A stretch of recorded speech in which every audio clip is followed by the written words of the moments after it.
Bismillahirrahmanirrahim. Menceritakan jawatan-jawatan pemerintahan Ka'bah.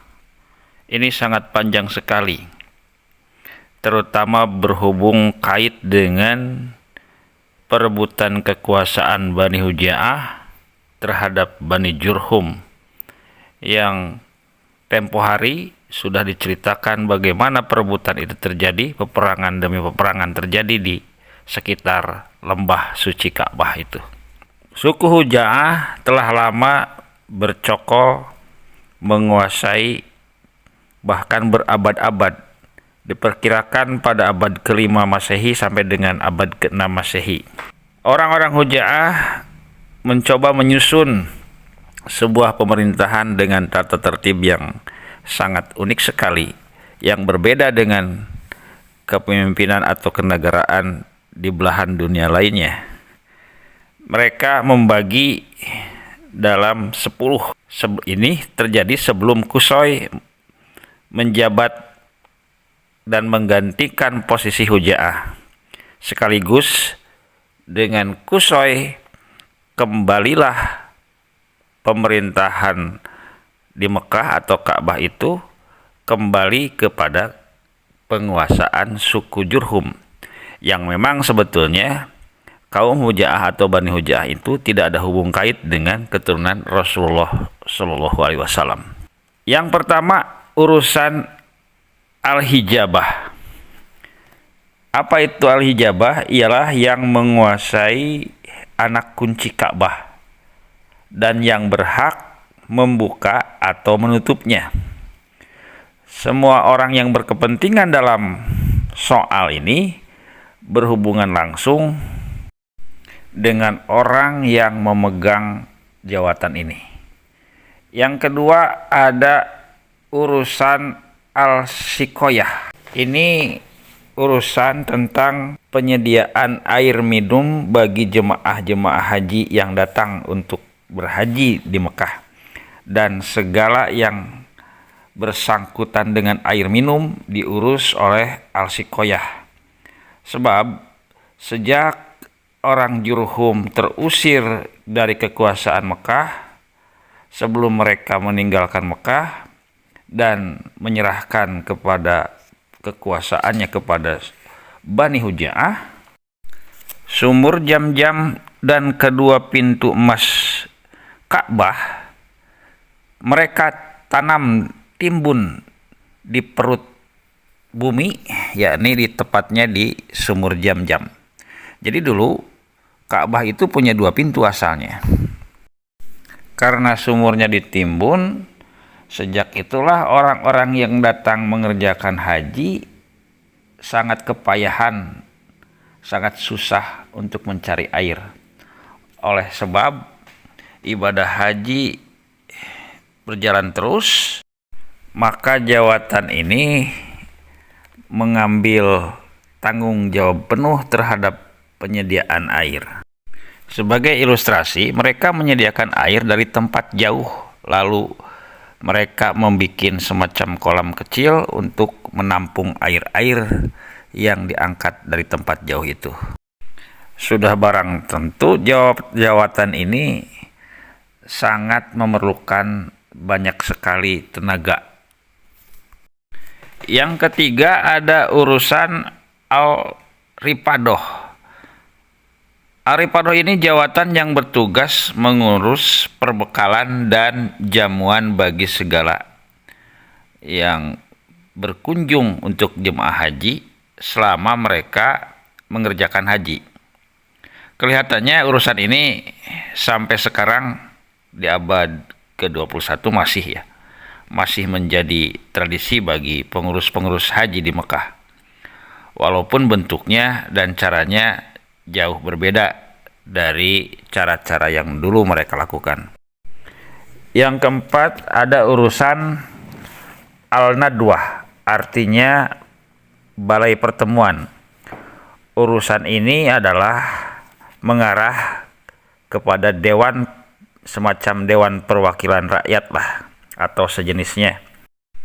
Dewan ini memikirkan serta mengurus segala persengketaan yang terjadi di negeri Mekah, terutama sekali mengenai soal-soal yang tumbuh dalam negeri yang hendak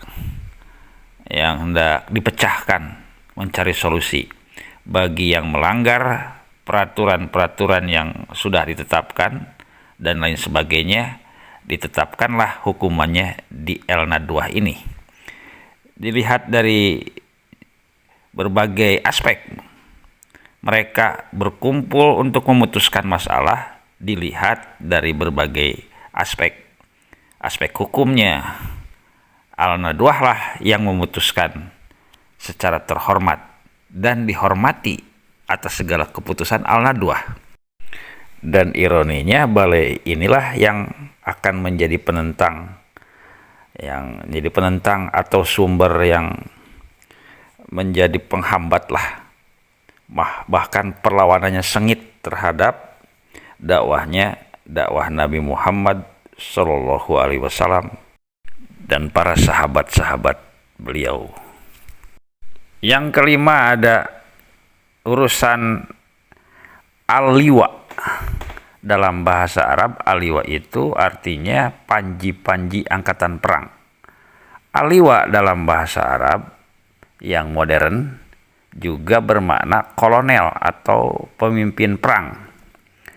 Dengan demikian dapat dimengerti bahwa urusan ini adalah jawatan yang mengurus segala soal yang berhubungan dengan pertahanan dan untuk urusan dalam serta luar negeri.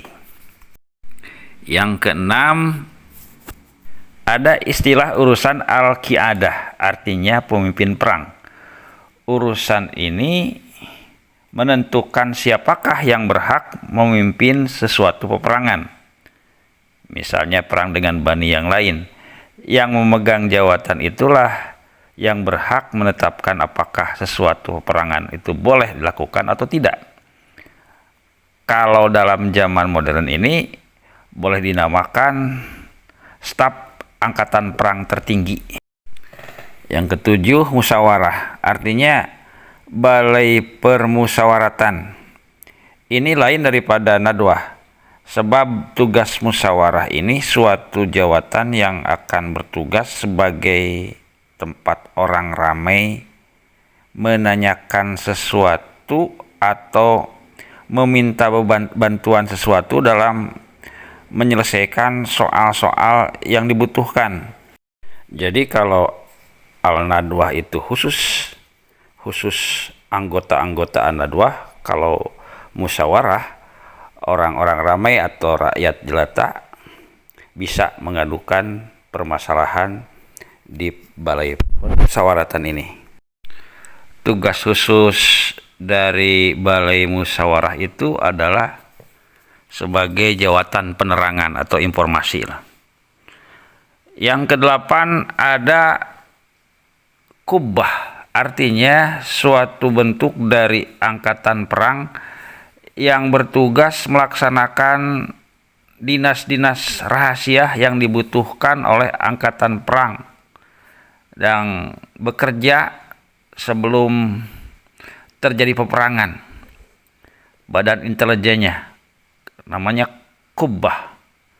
Jika ia dipandang dari jurusan pemerintahan, maka jawatan kubbah ini harus disatukan dengan urusan al-liwa, yaitu sifat komandan angkatan perang.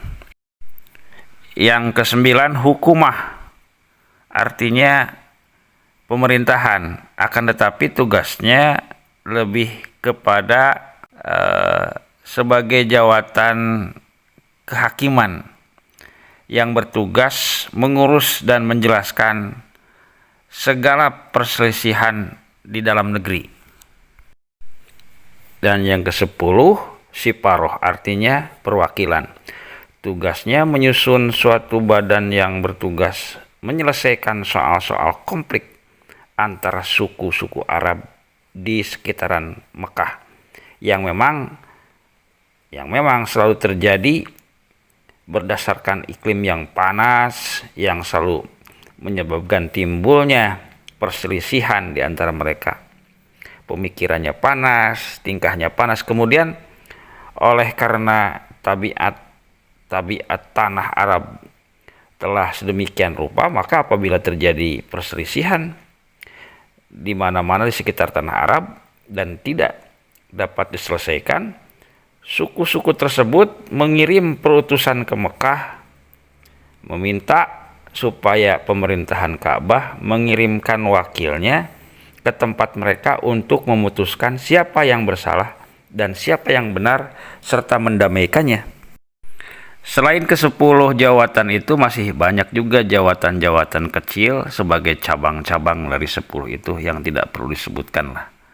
Itulah ikhtisar jawatan dan tata tertib yang ada pada zaman jahiliyah sebelum tampuk kepemimpinan dan kekuasaan berpindah tangan ke tangan Qusay.